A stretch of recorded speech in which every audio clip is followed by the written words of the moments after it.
하나님의 사람으로 살아간다고 해서 그 삶이 늘 행복하거나 또 그 삶이 늘 성공적인 삶을 살아가는 것은 아니에요.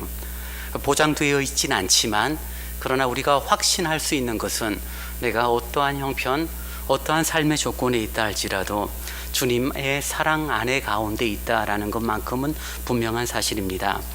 하나님의 사랑 안에 우리가 있다, 하나님의 사랑 안에 있다라는 사실은 사실 또 이런 부분이 있습니다. 내가 느끼지 못할 때도 있습니다. 분명 하나님이 나를 사랑하는 것에 대하여 믿어 의심치 않는데 문제는 무엇이냐면 그게 별로 내게 와닿지 않을 때가 있다는 거죠. 믿음의 길은 우리가 하루 이틀 걷는 것이 아닙니다. 한 달을 걷는 것도 아니고 1년을 걷는 것도 아니고 10년을 걷는 것도 아니고 믿음의 길은 얼마만큼 걷죠? 죽을 때까지 걷죠. 혹은 그 전에 주님이 오실 때까지 믿음의 길을 걷습니다. 그러니 내가 한 2달 혹은 2년 한 30년만 열심히 믿음 생활하면은 이 신앙의 발걸음은 멈추게 되고 끝이 나게 되니 믿음의 길 그때까지 잘 걷자라고 생각할 수 없는, 언제 주님이 오실지 또 내 이 지금 뛰고 있는 이 심장이 언제 멈출지 알 수 없지만 그때까지 주님을 섬기고 주님을 따라가는 그런 믿음의 사람들이 저와 여러분인 줄 믿습니다. 그리고 그렇게 살아가도록 힘과 용기를 북돋아 주시는 분이 바로 우리 주님이세요. 사도 바울처럼 힘들고 사도 바울처럼 어렵게 살았던 사람이 없죠.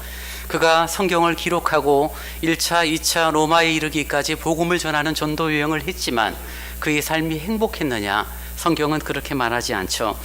고린도후서 11장 이후에 11장 23절에서 27절의 말씀을 제가 잠깐 읽어볼게요. 바울이 자신의 삶, 하나님을 섬기고 주님이 기뻐하시는 길을 걸으면서 경험했던 부분을 이렇게 말합니다. 저희가 그리스도 일꾼이냐 정신없는 말을 하거니와 나도 더욱 그러하도다. 내가 수고를 넘치도록 하고 옥에 갇히기도 더 많이 하고 매도 수없이 맞고 여러 번 죽을 뻔하였으니 유대인들에게 40에 하나 감한 매를 5번 맞았으며 3번 태장으로 맞고 1번 돌로 맞고 3번 파선하는데 1주야를 기품에서 지냈으며 여러 번 여행해서 강의 위험과 강도의 위험과 동족의 위험과 이방인의 위험과 시내의 위험과 광야의 위험과 바다의 위험과 거짓 형제 중의 위험을 당하고 또 수고하며 애쓰고 여러 번 자지 못하고 줄이며 목마르고 여러 번 굶고 춥고 헐벗었노라 라고 바울이 자신의 모습, 자신의 복음을 위하여 살았던 모습을 보고를 하고 있는 내용을 보게 됩니다. 믿음의 길이죠. 주님이 함께 하시는 길입니다. 십자가의 길입니다. 하나님이 기뻐하시는 길이고 내가 원해서 걸었던 길이 아닌 하나님께서 말씀하신 그 길을 바울이 걸었는데 그 길을 어떻게 걸었다고요? 오늘 성경이 말한 것처럼 진짜 힘들었다는 거예요. 단지 조금 아프고 조금 마음이 상하고 또 조금 섭섭한 그 수준이 아니라 죽을 뻔했던 일들이 수차례 있었고 수치를 당했던 일이 수차례 있었고 이런저런 문제들이 있었음을 바울이 고백을 하고 있는 것을 보게 됩니다. 분명히 하나님의 사랑 가운데 있는데 이런 어려움들, 이런 문제들이 있는 것이 오늘을 살아가는 우리들의 신앙에 있어서 참 고민과 참 이렇게 갈등이 되어지는 것입니다. 믿음 생활 잘하면 하나님이 주시는 성공이 있어야 되고 믿음 생활 잘하면 주님이 주시는 기쁨이 있어야 되는데 어떨 때는 참 부담감이, 어떨 때는 섭섭함이, 어떨 때는 마음 상함이, 또 어떨 때는 심지어 하나님의 사랑이 전혀 느끼지 못할 때 우리들의 믿음에 대하여 의심을 갖게 되고 정말 내가 천국 백성이 맞을까? 만약에 주님이 내일 나의 영혼을 부르신다라면 내 영혼이 천국에 이르를 수 있을까라는 고민들을 할 수밖에 없다는 것입니다. 우리가 사랑이라는 단어는 교회에서 가장 많이 쓰여지는 단어 중에 하나고 세상에서도 사랑이라는 단어를 씁니다.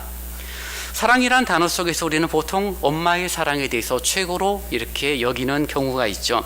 감동적이고 아마 그런 엄마의 사랑, 어머니의 사랑만큼 아름다운 것은 없을 거다라고 우리가 말하는 것에 대하여 모두 동의를 하실 것입니다. 2016년 통계를 보니까요, 한국에서 발생하는 미아 발생 건수가 있습니다. 즉 엄마 아빠로부터 아이들을 잃어버리게 되는, 아이들을 놓치게 되는 그런 미아 발생 건수가 2016년 통계에서 19,428명으로 기록을 하고 있습니다.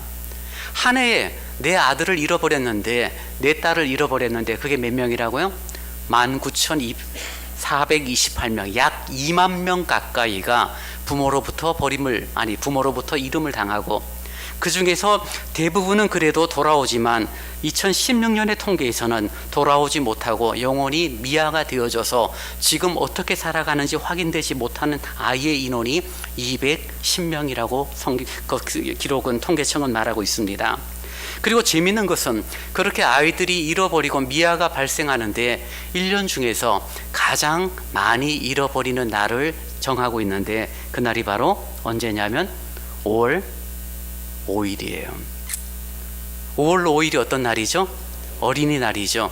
정말 부모들이 모처럼 시간을 내서 내 사랑하는 아들, 딸을 위하여 함께 시간을 보내기 위하여 놀이공원으로 등등 다양한 곳으로 다니고 아이들에게 기쁨을 주고 맛있게 음식을 먹고 시간을 보내기 위하여 부모의 사랑을 표현하는 날이 어린이날인데, 근데 그날 가장 많은 미아 발생이 되어지고, 그런 모습을 볼 때 정말 부모들이 아이들을, 자신의 자녀들을 사랑하지 않는 것일까라고 의심도 하지만, 그러나 그렇지 않죠. 잃어버린 아이를 찾기 위하여 자신의 삶을 다 내려놓고 긴 시간 동안 아이를 찾는 모습들을 우리는 종종 봅니다. 지금도 곳곳에 보면 현수막이 붙여 있는 것을 때론 보죠. 몇 월 며칠 잃어버린 아이를 찾습니다. 그때의 사진, 어릴 때 벌써 10년이 됐어요. 벌써 20년이 됐어요. 그러나 잃어버린 아이를 찾기 위하여 자신의 모든 것을 포기하고 여전히 그 아이를 찾기를 원하는 부모의 마음을 볼 때 분명한 것 하나를 확인하게 되는 것은, 그 아이를 잃어버린 부모가 아이를 사랑하지 않는 것은 아니다라는 것을 확인하게 됩니다. 분명 사랑해요. 정말 내가 그 아이를 사랑하고 그 아이에 대한 마음은 정말 의심할 수 없을 만큼 사랑이 분명한데, 근데 문제는 무엇입니까? 왜 그렇게 아이를 잃어버리고 아이를 찾지 못하고 정말 사랑했던 그 아이를 놓치는 모습이 생겨지는 이유는 결국 사랑의 문제가 아니라 그 사랑을 감당할, 사랑을 주며 지킬 능력이 부모에게는 있다 없다? 없다라는 것입니다. 내가 아이를 사랑하고 그 아이에 대한 마음을 갖고 있지만 문제는 무엇입니까? 아이를 지킬 능력은 부모에게 없다는 거예요.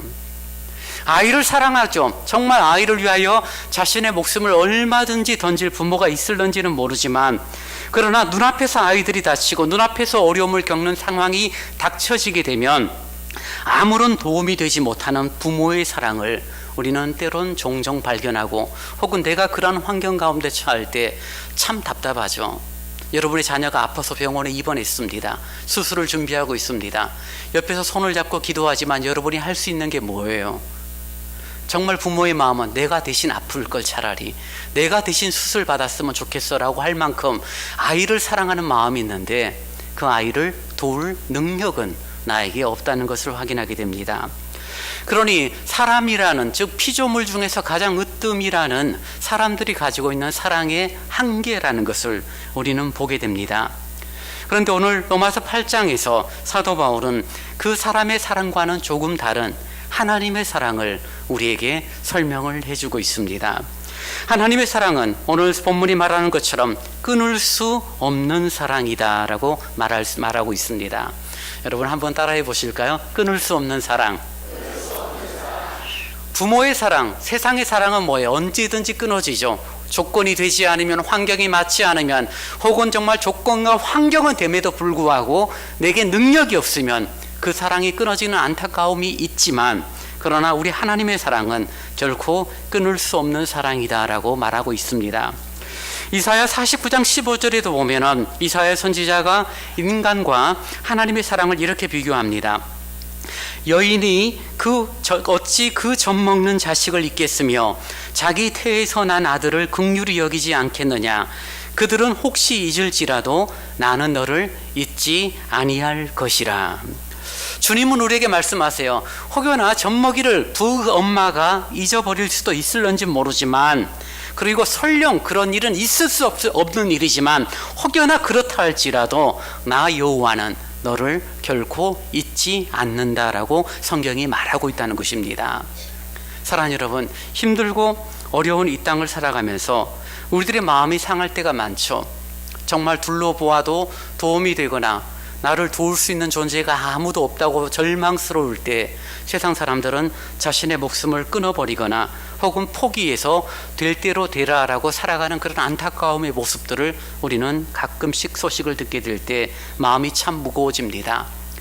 또 힘든 것이 그분들만의 힘듦이 아니라 나 역시 어느 날 힘들어질 때 나는 과연 어떨까라는 질문 앞에 뚜렷한 답을 하지 못하기 때문에 우리의 마음이 그렇게 무거워지는 것이죠.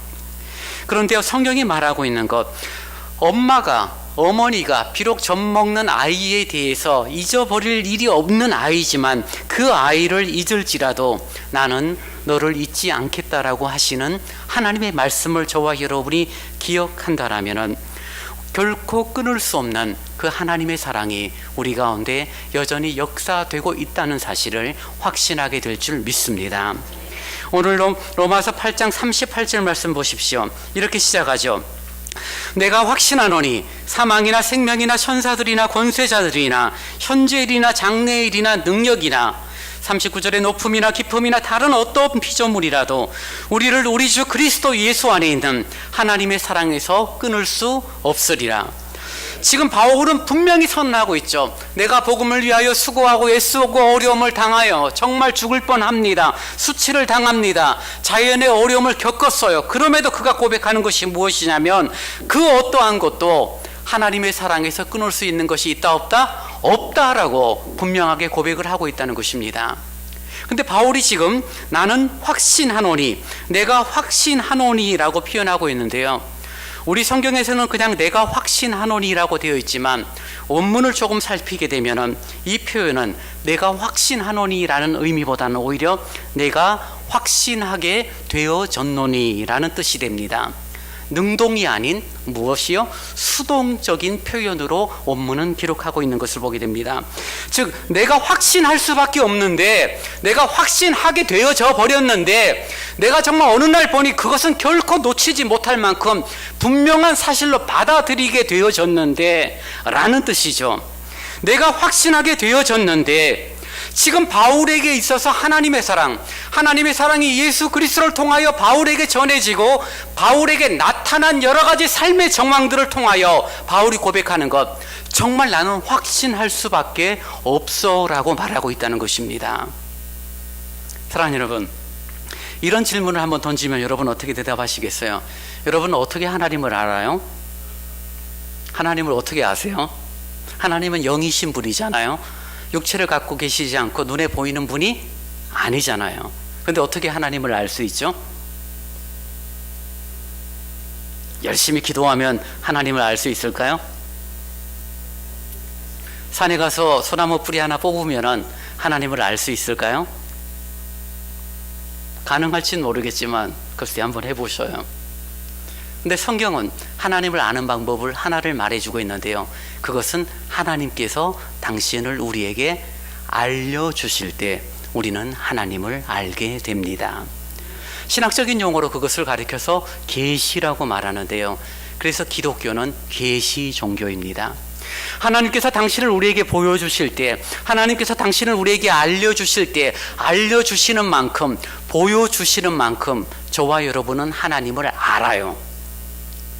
그래서 만약에 하나님이 우리에게 감추어 버리시면, 하나님이 당신의 모습을 비밀로 숨겨 버리시면은 우리는 영적인 암흑에 빠져버릴 수밖에 없고, 하나님을 불러도 하나님을 소리쳐도 결코 만나거나 결코 경험할 수 없는 그런 안타까움이 있습니다.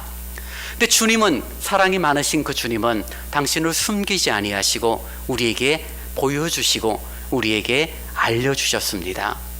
그 극치가 바로 그분의 아들 예수 그리스도가 이 땅에 오셔서 우리를 사랑하시고 우리를 위하시고 우리를 위하여 죽으시고 우리를 위하여 부활하시고 우리를 위하여 승천하셨을 뿐 아니라 우리를 위하여 언젠가 다시 오신다는 그 사실을 우리에게 보여주시고 알려주셨기 때문에 우리가 예수님을 믿고 예수님을 따르고 예수님을 배워나가는 것입니다. 그러니 지금 사도 바울이 나는 확신하게 되었다라는 이 말 속에 담겨져 있는 의미는 아무리 환경이 조건이 어렵다 할지라도 살아가는 삶의 여정이 무겁다 할지라도 정말 죽고 싶은 그런 절망과 처참함 가운데 빠진다 할지라도 내가 살아가는 삶의 여정이 아무리 무겁다 할지라도 그 어떤 것도 하나님께서 우리에게 보여주신 그 사랑과 하나님께서 알려주신 것들을 막을 수 있는 것이 있다 없다? 없다라고 말하고 있는 것입니다.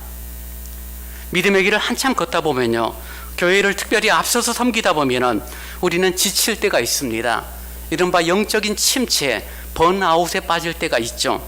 마음이 상하기도 하고 조금 목사에 대해서 또는 장로님들에 대하여 섭섭해하기도 하고 교인들이 잘 알아주지 않음에 대하여 속상해할 때도 있고 또 심지어는 도와주고 믿어줘야 될 가족들도 그렇게 교회 생활 열심히 해서 무엇을 얻으려고 그래 그런 어떤 그런 혼란이 있게 되면은 우리의 마음은 참 무거워집니다. 그때 주님을 찾고 주님을 고백해도 내 영혼이 회복되지 않고 여전히 무거운 마음이 가득 차는 그런 일들이 우리에게 있을 때 우리는 마음이 정말 주님이 나를 버린 것처럼 느껴지고 주님이 나와 함께하지 않는 것처럼 생각될 때가 있다는 것입니다. 그런 현실 속에서 그런 고통과 어려움 속에서 성경은 우리에게 우리 하나님의 사랑은 우리 하나님은 여전히 우리와 함께 하시고 우리를 도우시고 우리를 지키심에 대하여 말씀으로 우리에게 분명히 알려주시고 우리에게 깨닫게 하고 계시다는 사실을 여러분 분명히 기억하기를 원합니다. 히브리서 10장 39절에 보면 성경은 말합니다. 우리는 뒤로 물러가 침륜에 빠질 자가 아니요 오직 영혼을 구원함에 이르는 믿음을 가진 자라라고 성경은 우리에게 선언하고 있습니다. 내가 나를 봐도 별 볼 일 없어요. 별로 훌륭해 보이지도 않고 남들처럼 훌륭한 믿음을 갖고 있지 않은 것처럼 보이지만 그러나 성경의 표현은 성경의 나를 보는 것은 아니 주님이 나를 보시는 관점은 내가 나를 보는 관점과는 달라요. 우리는 사람들의 관계성 속에서 서로를 보죠. 저 사람보다는 내가 훨씬 신앙생활 잘하는 것 같아. 근데 저분보다는 내가 좀 못한 것 같아. 이런 상대적인 비교를 통하여 내 믿음과 내 신앙을 저울질하지만 그러나 우리 하나님은 그런 관점이 아니죠. 너희는 영혼을 구원함에 이르는 믿음을 가진 자고 아무리 힘들고 아무리 어렵고 아무리 고통스럽고 아무리 무거운 삶이라 할지라도 뒤로 물러가 침륜에 빠질 자는 결코 아니야 라고 성경이 우리에게 말하고 있다는 것입니다. 사랑하는 여러분, 복음을 전합니다. 1차, 2차, 3차 로마 여행에 이르기까지 마지막 로마 여행은 정말 선교 여행이 아니라 죽기 위하여 로마로 나아가는 사도 바울의 무거운 그런 발걸음이죠. 근데 바울이 그런 역사를 감당하면서도 바울이 확신하고 있는 이유가 환경의 개선이나 혹은 개선에 대한 약속, 내일 일에 대한 어떤 보장이 있었기 때문에 확신하고 있지 않다는 것을 우리는 기억할 수 있어야 합니다. 무슨 말이냐면요, 지금 이 일을 위해서 하나님의 역사를 위하여 감당하게 되면 적어도 6개월 동안 힘들 거야. 근데 6개월이 지나면 이제 나머지 6개월은 창대하게 되고 하나님이 함께 하시기 때문에 걱정하지 마. 너는 앞으로 6개월만 잘 버티면 돼 라는 관점이 아니라는 것이에요. 믿음의 길을 걸어가고 하나님 앞에서 살아가는데도 불구하고 전혀 달라지지 않는, 여전히 무겁고 여전히 힘든 신앙의 길을 걸어가고 달라지지 않는 현실 속에서 하나님이 주신 소망을 바라보고 살아가지만 그러나 언제 변할지, 언제 달라질지, 언제 이 문제가 해결이 되어질지, 이 문제가, 이 오해가 언제 사람들 앞에서 잘 선명하게 드러나게 될지 성경은 약속하거나 그 미래에 대해서 분명하게 우리에게 말해주고 있지 않다라는 것입니다. 여러분, 우리가 투병 생활할 때요, 의사의 말에 대한 신뢰 가운데 있죠. 6개월 정도 이렇게 잘 쉬시면 회복됩니다 라는 말을 우리들이 신뢰하는 이유가 무엇입니까? 6개월 동안은 내가 좀 힘들겠구나 라는 생각을 갖게 되죠. 그리고 6개월이 지나면 어떻게 돼요? 의사의 말대로 조금씩 회복되어지는 모습을 보고 기대와 소망을 갖게 되죠. 여러분의 자녀들이 군생활을 합니다. 지금 19개월이라는 군생활을 하는데요, 아이들이 하는 이야기대로 국방부 시계는 거꾸로 달아나도 돌아간다는 표현을 해요. 시간만 지나면 무조건 시간이 간다는 거예요. 두드려, 요즘은 뭐 때리진 않겠지만요, 혼나도 혹은 정말 열심히 훈련해도 적응을 하지 못해도 19개월의 시간만 지나면은 저녁이라는 이른바 제대를 하는 시간이 다가오니까 견디고 버티면 돼요. 근데 하나님을 섬기고 믿음의 길을 걸어가는 데 있어서 그런 식의 관점은 성경이 우리에게 말해주고 있지 않다는 거예요. 지금 하나님의 역사를, 하나님의 일을 10년 동안만 열심히 하면은 그 모든 어려움들, 모든 어떤 답답한 것들, 앞이 보이지 않는 그런 정말 암울한 환경과 조건이 달라지고 변화가 되어지고 정말 길이 열리니 10년 동안만 참고 기도하세요라는 관점이 성경이 우리에게 알려주면 우리는 자신 있게 고백할 수 있죠. 예, 하나님 10년입니다. 어렵고 힘들지만 내가 10년 동안 잘 버티고 10년 이후에 누릴 영광을 바라보고 지금 10년의 고통을 잘 이해하고 받아들이려는 마음이 있죠. 근데 성경은, 하나님은 우리를 이끌어 가시는데 그런 식의 약속, 그런 식의 관점으로 우리를 이끌어 가지 않으세요. 실망하지 말라고 말씀합니다. 평안을 주신다라고 말씀하세요. 근데 지금 내 속에서 누려지는 것은 고민이에요. 갈등이에요. 두려움이에요. 불안함이에요. 지금 이 믿음의 길을 계속 걷는 것이 옳을까라는 고민이 여전히 있어요. 근데 하나님께서는 그 고민은 1년짜리고 1년이 지난 이후 그 고민이 해결되니 걱정하지 말라라는 식으로 말씀하지 않는다는 것입니다. 그래서 믿음의 길을 걷는 우리들에게 힘들고 어렵고 참 답답하고 불편해지는 것은 내일 일을 알 수 없음에도 불구하고 알 수 없는 내일의 길을 믿음으로 말씀대로 걷는 것 때문에 생겨지는 어려움, 불편함이 우리 가운데 있다는 것입니다. 사랑하는 여러분, 우리는 이 땅에 발을 딛고 살아가는 사람이에요. 대한민국 백성입니다. 우리의 신분은 또 하나가 있죠. 우리는 하늘의 시민권을 가진 천국 백성인 줄 믿습니다. 그러면 생각을 해보세요. 이 땅에 발을 딛고 하나님의 백성으로 살아가는 발걸음과 천국 백성으로 살아가는 발걸음이 같습니까? 다릅니까? 이 땅에 발을 딛고 살아가는 삶의 가치와 삶의 방향과 천국 백성으로 살아가는 삶의 가치관과 그 방향이 같으냐 다르냐라고 제가 질문한 겁니다. 같다라면 여러분, 갈등, 고민, 문제 있을까요? 같다라면 그냥 가면 돼요. 그 길 따라 걸어가면 돼요. 세상에서 열심히 돈 벌고 열심히 건강 챙기고 그러면서 그 길이 믿음의 길이요, 그 길이 십자가의 길이고, 그것이 같은 관점으로 가면은 아무런 문제가 없죠. 근데 문제는 무엇입니까? 이 땅에서의 삶의 방식과 방향과 성경이 우리에게 알려주는 천국 백성으로 살아가는 삶의 방향과 가치관이 상당 부분, 아니 어쩌면은 거의 대부분이 대립이 되고 있다는 것입니다. 그러니 한 세계를 살기만 해도 지치고 힘든 우리들인데 어떤 면에서는 우리들이 두 세계를 살고 있는 자들이에요. 이 땅에서 대한민국 백성으로 살아가며 하늘나라의 천국 시민권을 가진 자로 살아가는 그 두 세계를 살아가는 우리들의 삶이 결코 형통하거나 그 삶이 아름답게 살아간다는 것이 쉬운 것은 아니라는 것을 우리는 확인하게 된다는 것입니다. 그래서 마음이 상한 거예요. 그래서 섭섭하기도 하고, 그래서 참 힘들고, 어떨 때는 포기하고 싶기도 하고, 어떨 때는 정말 교회를 떠나고 싶을 마음이 들 만큼 믿음에 대하여 의심이 되어질 때가 한두 번이 아닌 것입니다. 분명히 말씀드리지만 그런 갈등, 그런 의심들은 정상적인 부분입니다. 문제는 무엇입니까? 단지 의심하고 갈등하는 수준에 멈추는 것이 아니라 주님께서 우리에게 보여주시고 주님께서 우리에게 알려주시는 그분의 놀라운 사랑을 경험하고 또 경험함으로 말미암아 내가 확신하게 되었노니라는 이 아름다운 신앙 고백을 함께 할 수 있는 저와 여러분이 되어지기를 원합니다. 하나님이 이끌어가세요. 하나님이 붙들어 주세요. 정말 아름다워요. 잘 돼요. 궁극적으로 선함을 이끌어 가시는 하나님이 맞습니다.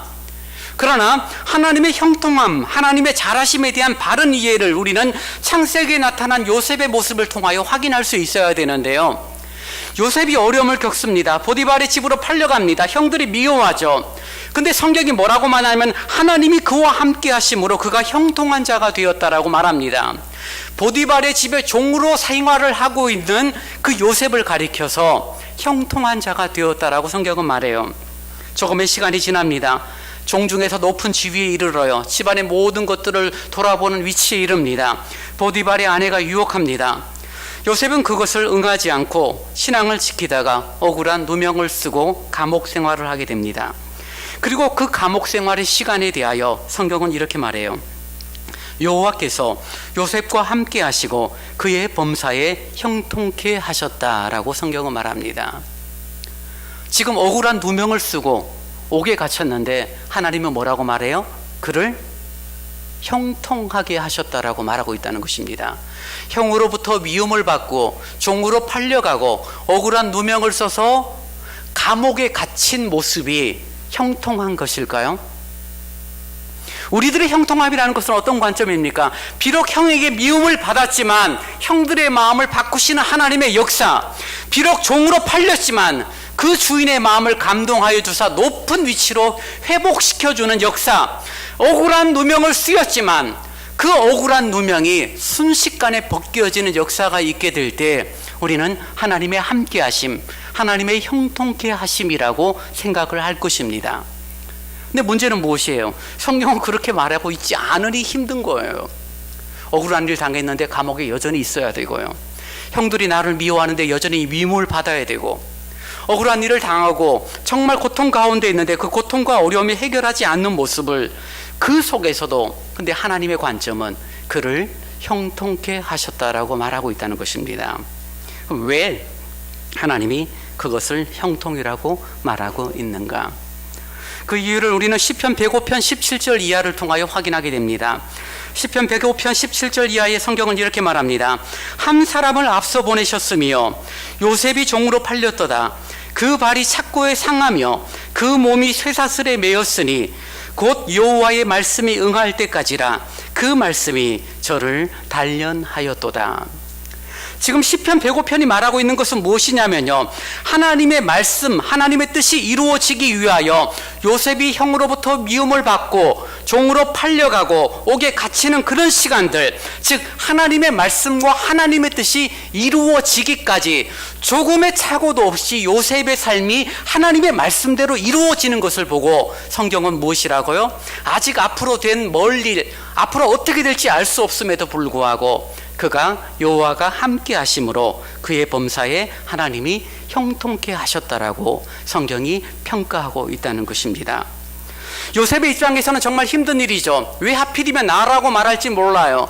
왜 나를 이렇게 힘들고 어렵게 힘들게 고생을 시켜가며 하나님의 뜻을 이루고 하나님의 형통케 하심을 만들어 가기 위하여 나를 힘들게 하느냐라고 말할지 모르지만, 그러나 이 요셉은 하나님의 말씀대로 하나님의 뜻대로 그 길이 걸어져 이제 그의 아버지와 그의 모든 가족들이 긴 시간의 흉년 동안에 애굽 땅으로 옮겨지고 애굽 땅에서 정말 장정만 50만 명이 되는 엄청난 인원으로 늘어나 약속의 땅 가나안 땅에 이르는 아브라함을 통하여 너희의 자손들이 하늘의 별처럼 바다의 모래처럼 번성하게 될 것이다 라는 말씀을 이루어가는 도구로 쓰임받는 요셉의 모습을 성경을 통하여 확인하게 될 때 우리는 지금의 고난 어려움이 문제가 아니라 그 모든 과정들을 통하여 형통하게 하시는 하나님의 역사를 볼 수 있게 되는 것입니다.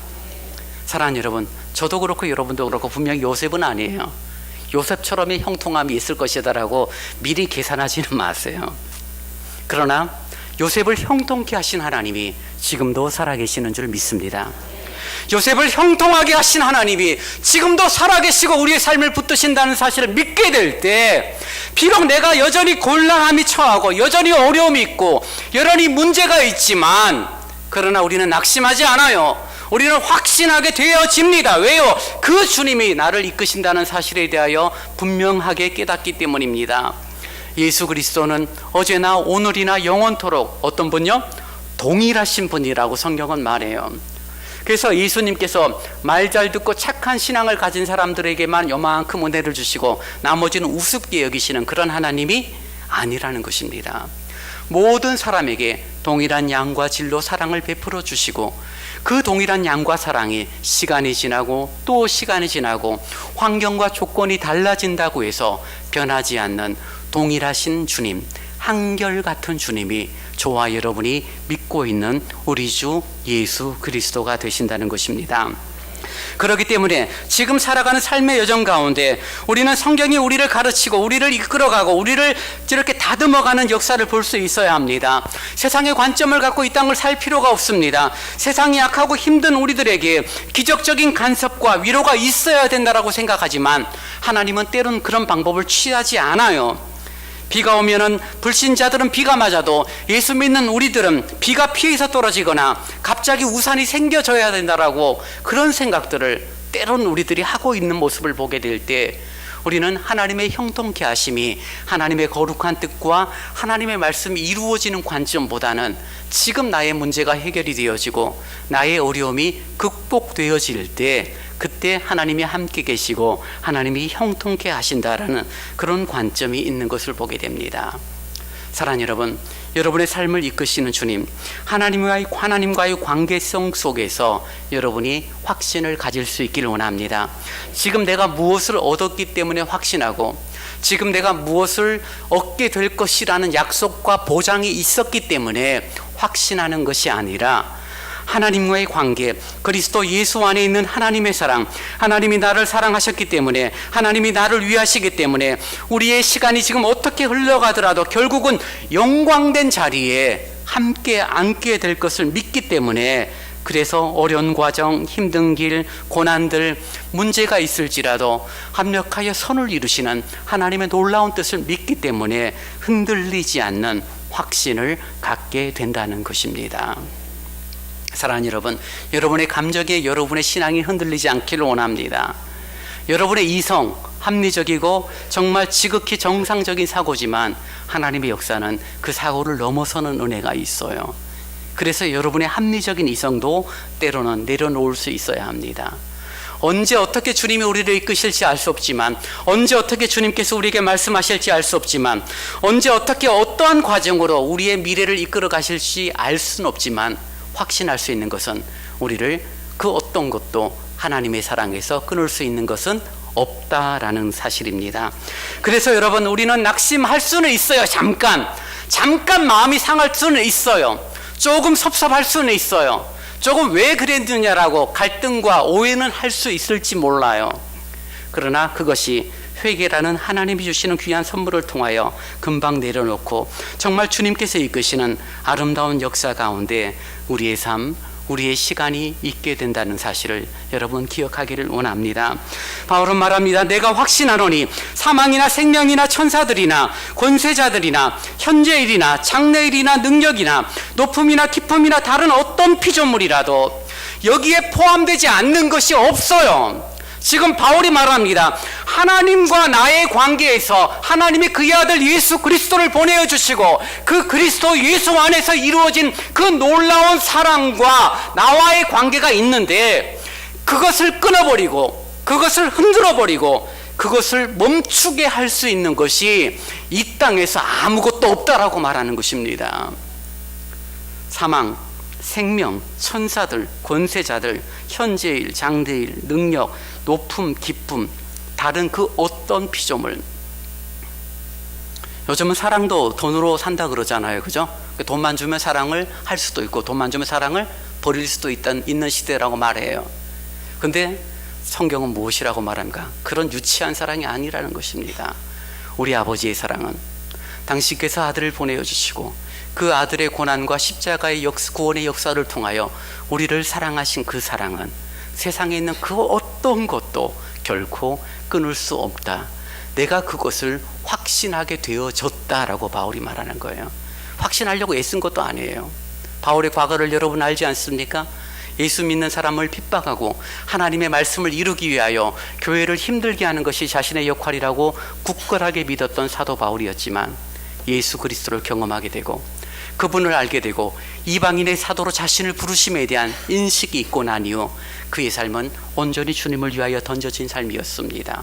어려움이 있었고 문제가 있었어요. 형통함은 찾아볼 수가 없었어요. 그러나 하나님의 관점에서는 그 바울의 삶을 통하여 이제는 동아시아로 유럽으로 복음이 점점 확산되어지는 아름다운 형통케 하시는 역사가 있었음을 보게 됩니다. 사랑하는 여러분, 저와 여러분의 믿음이 눈에 보이는 것을 따라가는 삶이 그 수준을 이제는 넘어설 수 있기를 원합니다. 신앙의 연륜은 점점 높아지고 있고, 신앙의 연륜은 점점 우리들이 정말 길어지고 있는데, 저희 교회도 역사가 40년이 되다 보니까 대부분이 반이 권사님이시고 반이 안수 집사님이세요. 대부분이 그래요. 신앙의 연수는 점점 깊어지고 신앙의 연륜은 쌓여져 가는데, 근데 문제는 하나님의 사랑과 서로에 대한 배려와 용서와 섬김보다는 기득권을 유지하려고 하고, 자신의 것이 조금만 침탈이 되어지면 분노하고 화를 내는 모습들, 내가 남들보다 못하다는 평가를 받으면 왜 그래야 되느냐라고 따지고 묻는 그런 모습들은 정말 그리스도 예수를 따르는 사람의 모습일까라는 질문을 하지 않을 수 없는 오늘의 교회의 모습입니다. 안타깝게도 한국 교회는 점점 욕을 먹고 있는 시대죠. 교회가 부족해서, 혹은 교회가 연약해서, 혹은 교회가 잘못해서, 정말 교회가 복음 때문에 욕먹는 것이라면 그건 감내할 것입니다. 그 일은 하나님의 형통케 하심 역사 가운데 있을 것입니다. 그러나 교회가 잘못했기 때문에, 교회가 세상에 비해서 못했기 때문에, 교회가 부족했기 때문에, 교회가 연약했기 때문에 생겨지는 문제라면 그건 교회의 잘못이지 하나님의 뜻을 이루는 과정과는 아무런 관계가 없을 것입니다. 우리 서강로에 속한 노예 남녀 전도회 연합회와 또 우리 신월 중부교회 성도들의 마음속에 그리스도 예수를 닮아가고 그분의 사랑 안에 내 영혼이 온전히 적시어지는 그 은혜가 있기를 원합니다. 신앙의 연륜이 점점 많이 쌓여서 누려지는 것이 아니라, 내가 교회에서 훌륭한 권사요, 안수집사요, 장로요, 목사라는 훌륭한 직분을 가지고 있기 때문에 누려지는 것이 아니라, 정말 내가 확신하게 되었는데 정말 지금까지 살아온 삶에서 주님은 한 번도 나를 실망시킨 적이 없으셨고, 그 어떠한 것에서 나를 하나님의 사랑에서 끊어버렸던 것은 결코 있을 수 없다는 것을 나는 깨닫습니다. 나는 확신하게 되었습니다 라는 그런 믿음의 고백이 우리에게 있어야 한다는 것입니다. 주님의 사랑 가운데 살아가요. 아무리 힘들고 어려워도, 아무리 교회가 핍박을 받아도 여전히 하나님께서는 교회를 통하여 구원의 역사를 이루시고, 교회를 통하여 그리스도의 사랑을 전할 것이고, 그 구성원인 우리 한 분 한 분 여러분의 삶을 통하여 우리 하나님은 영광 받기를 원하신다는 사실을 여러분 기억하십시다. 내가 확신하지도 못하는데 환경과 조건에 따라 흔들려버리고 감정에 휘둘러버리고 자존심 때문에 마음 상해버리는 그런 모습이 아니라, 오늘 사도 바울이 담대히 고백하는 것처럼 내가 확신하게 되었노니, 내가 흔들리지 않게 되었는데 그 어떤 것도 우리를 우리 주 그리스도 예수 안에 있는 하나님의 사랑에서 끊을 수 있는 것은 없다라고 담대히 외치며, 환난과 핍박과 어려움과 교묘한 악한 마귀의 괴계에서 믿음의 길, 승리의 길을 걷는 우리 신월 중부교회 성도님들, 우리 노예 남녀 전도 회원들이 되시기를 주님의 이름으로